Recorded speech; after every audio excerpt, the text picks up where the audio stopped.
I'm gonna go ahead and put something on screen, guys. Don't react too harshly, too strongly. Just want to go ahead and give you forewarning because Disney just debuted the first time I've ever seen this character depicted in real life as having been adapted from animation, and it is The Incredibles Syndrome. That's no. That can't be the case. That looks to be Titan from Megamind, the character that Jonah Hill played in Megamind. Definitely.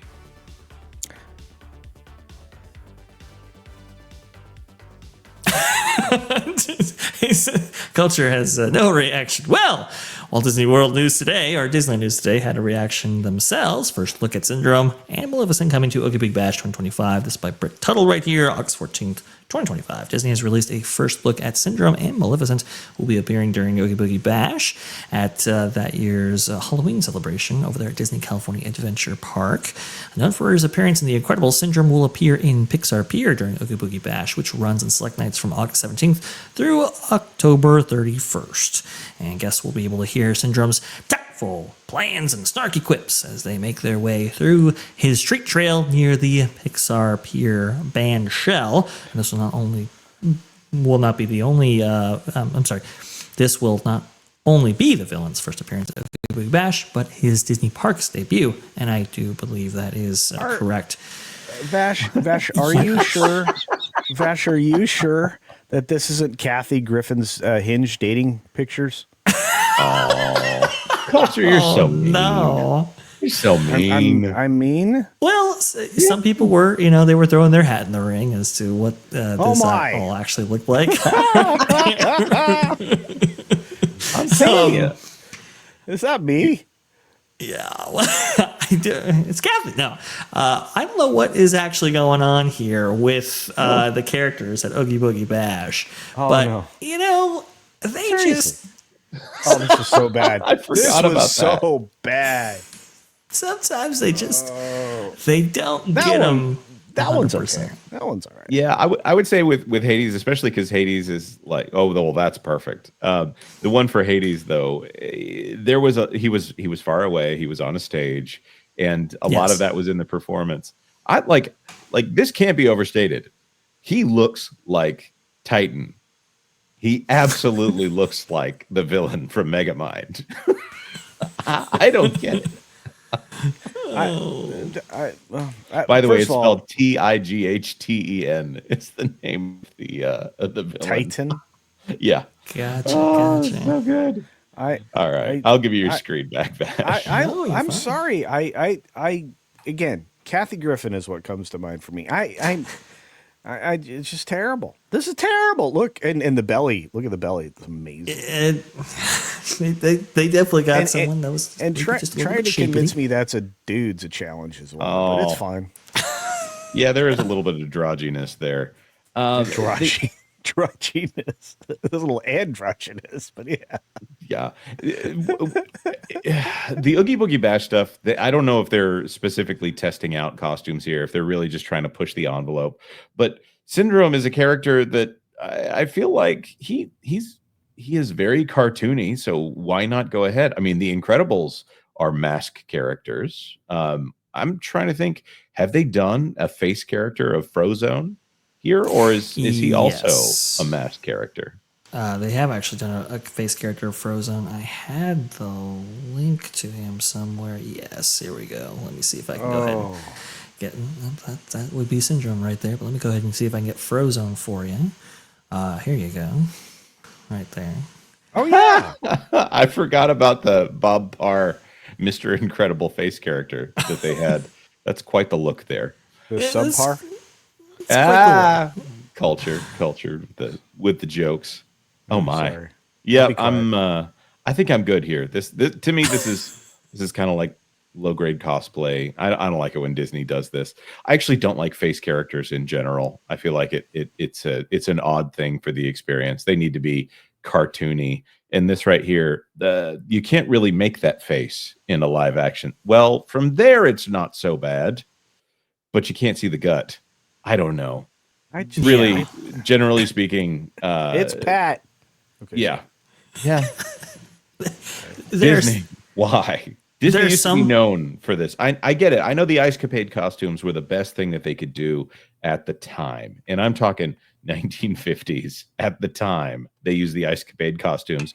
But if this company has improved since then, why are we going back to this kind of thing? well, you could see actually why on screen.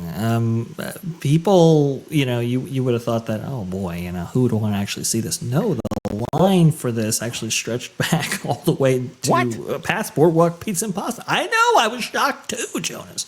Our culture, sorry about that. But you can see right here. See if I can get this up on the screen right now. Yeah, this is from LMG Vids right here. You can see how far that line actually stretched back. It was huge. Well, I'm relieved to see there are our kids there at least. Yeah, but they were dragged there by their parents. I promise you. It's just, it's so wild how these people go know crazy. what they were about to be seeing. I could only assume so. Because I promise you, if you just put a poster of all of what Disney was definitely not delivering to these people, they would have been like, "Oh yeah, I'm not waiting in this line." You would think culture, but apparently people were still excited to see Syndrome, and from what I understand, people did have a good time with that actor who was really playing it up in character. I'm sure he did a great job. This is one thing I want to say. None of this is the actor's fault. Them culture, stop it. This is the PG or G channel. Oh, I'm sorry. Syndrome and whoever the actor is that played Syndrome, I'm sure they did a fine job. A lot of the actors in these roles are very talented.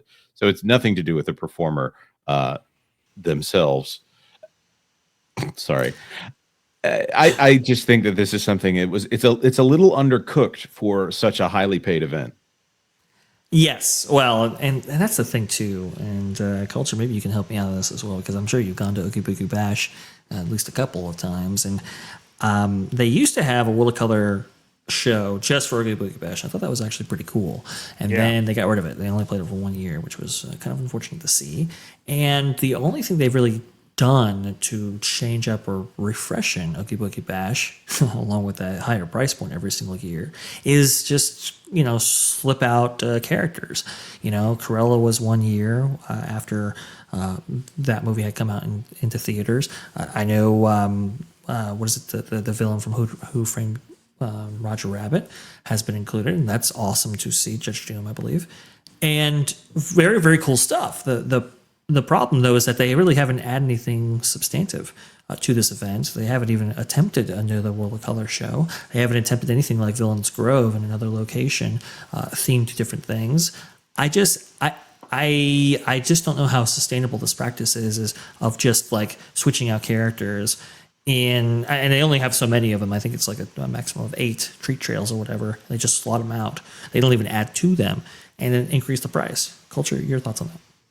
Well, I think that when you balance out 5 hours of expense to this party, you recognize that you're overpaying a ticket price that just has very little value. The treat trails are, as you said, kind of established. So I think you pick the most popular villains, and those are the ones you should use. I mean, you should use Oogie Boogie himself among those, and maybe a few others. But I'm such a huge fan of certain villains, and I think there are a lot of people out there probably share that. But Cruella is going to be one that everybody wants to see. Oogie Boogie. I mean, Captain Hook.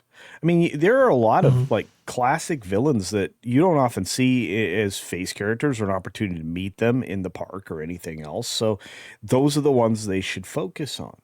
And I just feel like they're robbing guests of the opportunity. And having been at more than a few of these, hey, wait a minute. He doesn't have a gut. Anyway, I love, like I said, I love the idea behind this, and it used to be extraordinary. But I mean, just like, when they did the originals Villains Nights at the Studios Park, or they did, what was the Star Wars nights and stuff like that, which, Right. there was a lot of special value there. There was like a uniqueness, like characters that you never would see would be out. You know, and they just don't. They just don't lean into that. Nothing feels special. This party, this 5 hours of extra ticket price, you know, second ticket price, whatever you want to call it. It doesn't feel like there's the kind of value there. It doesn't feel special. Does that make sense? Yeah, I totally agree with that. Totally agree with that. So for me, it fell off a lot. So I don't do these. I don't do dessert parties. I don't do fireworks parties. You know, I don't do any of these things anymore because the value and the specialness has fallen out. And not only that, it's not actually even, it doesn't feel like a very limited ticket event anymore. It's constantly an expansion. It might as well be 5 hours at the park, you know? And that's good. That's a really good point right there. Yeah, and believe me, the candy that you're getting in these treat trails, go to the Walmart, buy a family bag of candy, and you're set. So I keep waiting to see if a child or someone who doesn't look like a social media influencer would pass by in this show. Oh, there's two. They look like they're not social media influencers, but everybody else. Oh, that one guy looked like Ron. They're ready for the gram. They're ready for the gram indeed, and well, we do have characters that are ready for their moment, like Gothel, for example. She's gonna make an appearance right there, and I do appreciate that they do change out characters. Don't get me wrong, folks, but it's just they need to do more. Like Culture was saying, it doesn't feel special. It needs to feel unique. It needs to feel like an event that you really do. Have to go and see rather than something being foisted on you by a company that hasn't been catering to its fans all that well in recent years. But c'est la vie, that's just my take on it. Thanks for watching That Park Plays News. For more information, consider checking out www.thatparkplace.com. And don't forget to subscribe, share, like, and send this out on your favorite social media accounts.